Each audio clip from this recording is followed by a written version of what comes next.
Konting kaalaman lang po sa mga hindi pa nakakaalam, no? Baka lagi niyong narinig yung word na ginagamit natin, USDT.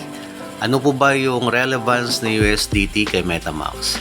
Si USDT po, ang pera or cryptocurrency na ginagamit natin kay MetaMask. Siya po yung tinatap up natin or niloload at siya rin yung wini-withdraw natin kay MetaMask.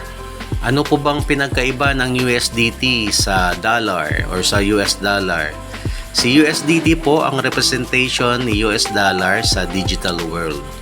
Si US dollar naman in the form of money or paper bills or coins. So US dollar po is pera, si USDT po is a cryptocurrency.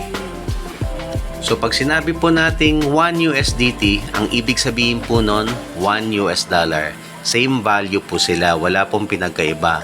Baka isipin nyo po na ayaw nyo ng USDT kasi hindi siya pera. Pera po siya dahil counterpart po siya ni US dollar sa digital world.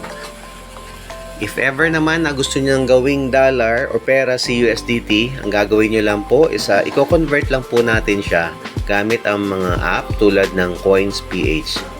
So yun lang po para at least may konti tayong kaalaman sa mga hindi pa nakakaalam.